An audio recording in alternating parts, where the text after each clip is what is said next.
تخيلوا معايا جريمة تطلع غامضة، جريمة محروقة وصفر دليل. البوليس سدوا الملف وقيدوه ضد مجهول، حتى لواحد النهار تليفون كيصوني في الكوميسارية. المتصل ماشي شاهد وماشي مخبر، المتصل هي الضحية بيديها. الضحية اللي ماتت وشبعت موت، رجعات من عالم الأرواح باش تسمي القتل ديالها بالسمية والكنية، وتقول البوليس شكون هو وعلى الصفة عليها. واش هذه قصة من نسج الخيال ولا حقيقة؟ هاد القصة اللي رونات أمريكا في السبعينات، قضية تيريسيتا باسا، الروح اللي انتقات من القبر. أنا متأكدة هاد القصة غتخليكم بلا ناس، ولكن قبل ما نبداو، اللي باقي ما مشتركش في القناة يشترك ويفعل الجرس باش يوصلكم كل جديد. دابا يلا نبداو. كل شي بدا سنة 1960. تيريسيتا باسا مواطنة فلبينية من مواليد 1928 قررت تهاجر لأمريكا باش تقلب على خدمة. خدمات في مستشفى كبير في شيكاغو كطبيبة لأمراض الجهاز التنفسي. تيريسيتا كانت داخلة سوق راسها، مرا مسالمة ومحبوبة في وسط الناس، وكتخدم من نيتها، كتعاون المرضى. حتى جا نهار 21 فبراير من سنة 1977 مع 10 ديال الليل، فاقوا الجيران على ريحة ديال الدخان. شافوا في الطابق اللي كانت ساكنة فيه تيريسيتا خارجة منه العافية. عيطوا على البوليس ورجال الإطفاء، بقاو ساعات وهما كيطفيو فيها. البوليس تخلعوا من المنظر. تيريسيتا كانت مسكينة مجبدة في الأرض تحت الناموسية، متولة بطريقة مأساوية ومحروقة باش القاتل يغبر ليها الآثار. لقاو بلي الدار ما عليها حتى شي آثار ديال السرقة، يعني القاتل اللي دخل بخاطر تيريسيتا. المشكلة اللي هنا هو ان حتى البوليس منين بغاو يجمعوا البصمات لقاو كل شي ضاع بسبب الحريق. ما هذا واحد البوليسي لقى واحد الطرف من واحد المذكرة ديال تيريسيتا ما تحرقاتش كاملة، مكتوبة فيها أريد أن أحجز موعدا، وحدها حروف AS. الشرطة شكوا في صاحبها حيت الناس قالوا لهم أنهم ديما كيتضاربوا، ولكن البوليس فاش قلبوا ما لقاو حتى شي دليل ضده. من بعد كيردوا القضية ضد مجهول. القضية صدمات صحابها اللي في الخدمة، آخر شخص يتخيلوه يموت بهذيك الطريقة.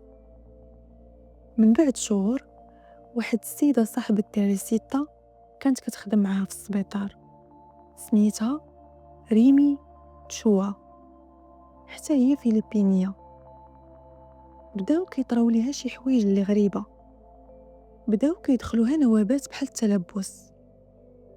واحد النهار كانت ناعسة وهي تجيها تيريسيتا في الحلم، فهاديك الحالة اللي لقاوها البوليس.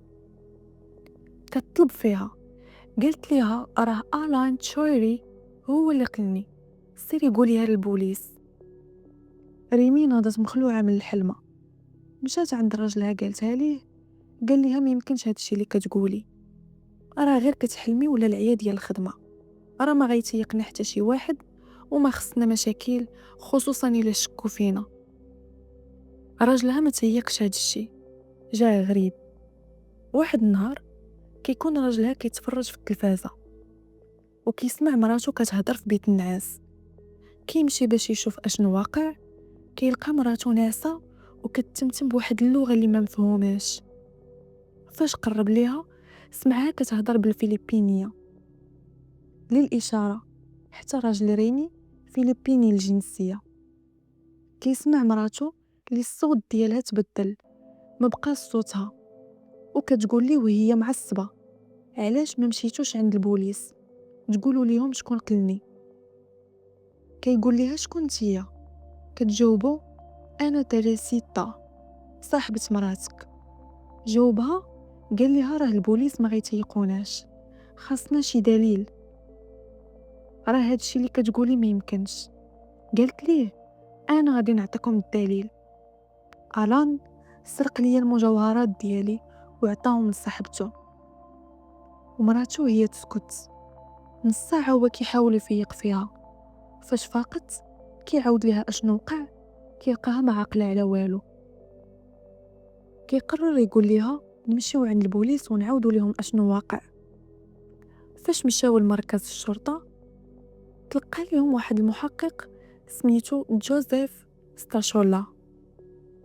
فاش سمع هاد الهضره ما صدقش في البدايه، قال لهم ما يمكنش هادشي اللي كتقولوا، كيفاش واحد مات وهضر معاكم؟ هادشي راه غير خرافات، هادشي راه غير النتيجه ديال ضغط عصبي اللي كتحسوا به من بعد هادشي اللي وقع. البوليس كيقرر يستدعي تشوري الان. لقاو في ملف سجل العمل ديالو عامل صيانه.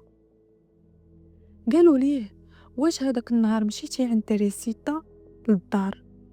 قال لهم مشيت باش نصايب ليها التلفازه، ولكن ما طولتش تما حينت شي حوايج ديال الاصلاح ما كانوش عندي وخرجت من دارها. البوليس شكوا فيه من خلال التصرفات ديالو، عيطوا على صاحبته واستدعوها. قالوا ليها واش الان عطاك شي مجوهرات مؤخرا؟ قالت ليهم البوليس مشاو معاها للدار واستدعاو ريمي وراجلها وبعض المعارف ديال تريسيتا، ولقاو المجوهرات اللي كانوا مع صاحبة الان هما ديال تريسيتا مسكينه. الان اعترف باللي هو اللي صفاها لتريسيتا بدافع السرقه، وحكموا عليه ب 14 سنه، قدا منها 5 سنين وخرج. هاد القضيه هي من اغرب القضايا اللي سمعت صراحه. شبح الضحيه هو اللي كيقول شكون هو المجرم. علاش كيقولوا الروح عزيزه عند الله؟ كيقولوا الانسان الا مات مغدور ما كيرتاحش في قبره. دابا السؤال اللي كيبقى مطروح، واش ريمي فعلا تلبسات بها روح تريسيتا، ولا ريمي كانت عارفه شي حاجه وخافت تهضر نيشان ودارت هاد التمثيليه باش تحمي راسها؟ العلم كيقول حاجه والواقعه كتقول حاجه اخرى. نتوما شنو بان ليكم؟ خليو لي التعاليق ديالكم. واش كتامنوا باللي الروح تقدر ترجع باش تاخذ حقها؟ تهلاو في راسكم، الى فيديو جديد ان شاء الله.